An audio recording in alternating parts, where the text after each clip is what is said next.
Hi guys, it's Claire's and welcome to this video of mine where I am going to be walking through all my favorite items to use when it comes to watercolor.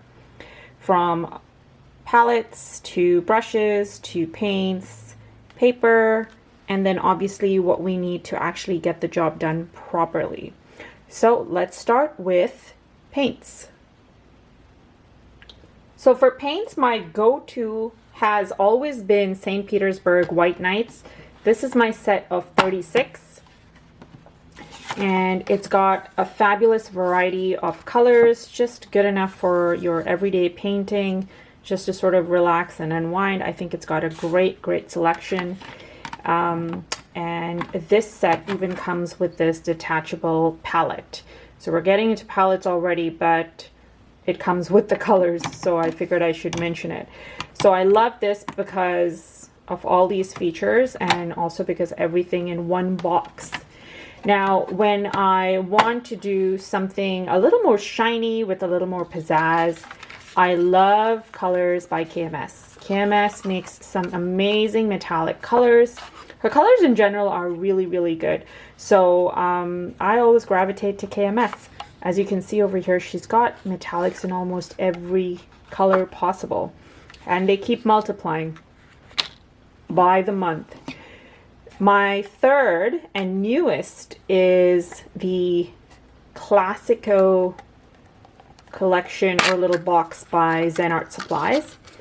I was pleasantly surprised by this little gem here because it's got the basic colors, it's compact, it's got a cute small little area to mix your paints, so like another little extended palette. And it's just the perfect size to take when you're either on like summer vacation or traveling and you don't have a lot of room to carry your supplies, but you know you definitely want to paint, or you definitely want to take your paint items just in case you feel the urge to paint and you don't want to miss out. So these are perfect for that, and I'm just arranging these really quickly as I am talking to you guys. But yes, they are the perfect set to take while traveling, and requires a little bit of mixing if you want some additional colors, but hey, if it saves you space, why not? The next thing I want to talk about are brushes. These are brushes that I find myself gravitating towards time and again when I sit down to paint or when I do my videos for you guys. So these guys right here were the ones I started out my watercolor journey with. Not from the very beginning, but probably a couple of months in. Once I finished using the basic brushes, I figured, let's do some research and find out what brushes are really good to get some great results. And I ended up investing a little bit of money, or a chunk of money rather, in these guys right here. So it's the Da Vinci #1, Silver Black Velvet #4, #8. They both came in packs from Amazon, so I got them at a quote-unquote deal. But they've been an absolute help in bumping the level of my work higher. Did I say that right? Yeah. And very encouraging to see results like that. So if you can afford to get some of these guys, I would definitely recommend it. These guys right here have also been extremely helpful later on in my painting lifespan. The Filbert brush is amazing for loose florals, and time and again when I just want to loosen up, I'll find myself going for the Filbert and then the Da Vinci mop brush right here. And then we've got the Princeton Neptune line. This is an amazing line by Princeton, affordable as well, and I really like them because they give you good results. So the #8, which is 8 round, which I find is a staple for every artist. You need the 8 and you most definitely need the 6. So I've actually got 2 8s. There's the Silver Black Velvet #8 and then the Princeton #8. And sometimes I find myself using 2 brushes at the same time, one for water, one for color, and so that's where it comes handy. The difference between the 6 and the 8 is big to me because sometimes I find the 8 gives me larger than life results. So the 6 always does help. Now for the script, beautiful brush to use if you like lettering in your work. I would highly recommend testing it out or getting one of these. The Princeton quill number 4 is large, but great for washes or flat overlays if you want to do a background sort of thing. And it's sort of like the number 4 Da Vinci mop, which I also have. So both are comparable. I just put the one in here because we've got Da Vinci number 1 already. Last but not least, I've got my miniature brushes from the Zen Art Supplies collection. These miniature brushes are amazing when you want to go in for fine detail like tendrils or tiny little center areas for your florals. So definitely bumps up the quality of your artwork, not just in terms of how it looks, but also in terms of you know, generating more texture or contrast in terms of sizing and thicks and thins. Beautiful, beautiful brushes. Again, lovely to have in the collection for when you're doing loose florals. Next in line is paper. And for paper, again, I use a couple of brands depending on the scale of painting I want to do and also what I'm looking to paint. So Paul Rubens Hot Press Sketchbook is a fabulous book to sort of invest in if you're looking to do a series of different paintings and kind of group them together. The texture on this hot press is next to none that I have seen thus far.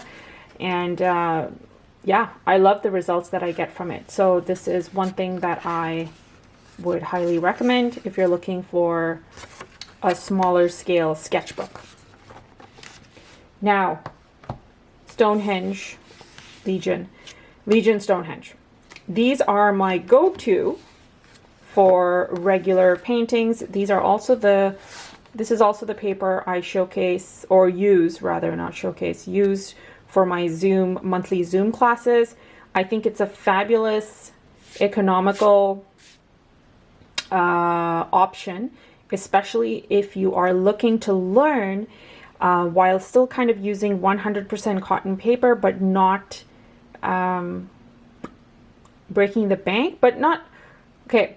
Besides being economical, it's also giving you that opportunity to use as much paper as you want without fear of touching the brush onto the paper and ruining things. But you're also getting that nice exercise in blending, and so the fear of ruining the paper is less when you know you can get more of the paper and you're not going to be breaking the bank for it. So again, that's how I feel about it. I absolutely love these guys. Their 300 GSM works fabulous for practice or just learning or just leisure painting.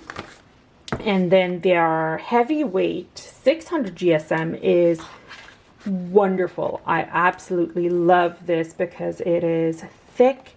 It doesn't buckle. Not that the 300 GSM buckles, it doesn't. This one doesn't buckle, it's just hardy. So if you're looking for the nice hardy paper, you've been commissioned to work perhaps to do a painting maybe, or you're just looking for something that'll be nice and sturdy, I would highly recommend these guys for sure. And that is the Legion Stonehenge 600 GSM. Moving that aside. Last but not least, I have got my Etcher sketchbook. This is the cold press. I do have the hot press as well. I love both equally. The cold press has got a fabulous texture to it. However, it is not the greatest if you're looking to digitize your work. So if you're looking to digitize your work, because of the texture, I think it's a little bit of a pain to, you know, go in and clean up in Photoshop and whatnot. But if you're not and you just want to paint and you like the texture, this is definitely a fabulous option for you to check out. All these paintings in here were lives done mainly in 2020 and 2021, I believe. All the videos to these are on the YouTube channel. Yeah, so that's Etcher, and that's it for paper. Let's talk accessories that aid and abet you in creating beautiful watercolor. Now, these are a must-have before I begin anything in terms of actually sitting down to paint. So I usually have 2 little cups of water. These little guys right here are resin cups by Lisi Arts. She has them in the pink and the white, and she probably has a couple more now. These, or this seashell palette is also by Lisi Arts. Brilliant for if you're looking for small paintings, small areas, and these little ridges of, you know, defining the shell work great to separate the color. So fabulous little cute element to sort of have for your painting sessions. And then I've got a simple paper towel. The paper towel has helped me so much, not just to wipe your brush if there's excess water on your brush, but also for when there's excess water on my sheet while I'm painting. I just take my paper towel and do a little bit of a dab, and we're good to go. So these are all the must-haves on the table before you actually start painting. My recommendations of highly needed before beginning. So that's it for this video, guys. This is everything that I tend to gravitate to when I'm sitting down to doing a painting in a nutshell. So hope you guys enjoyed this. Let me know in the comments below if you have any other questions. I am happy to help. I've had these questions all the time. What do you use? Can you show us? Blah, blah, blah. And so this is where the idea for this video has sprung. I think I'll have to be doing videos like this every year just so you guys know what I'm using. And remember, guys, in all my videos that I do have the items listed, and I do tend to list them in the beginning. So you can always just refer to that as well. But here's one video showing you everything that I really, really like. Thanks for watching, guys, and there's also links to these items in the description below, so feel free to check those out.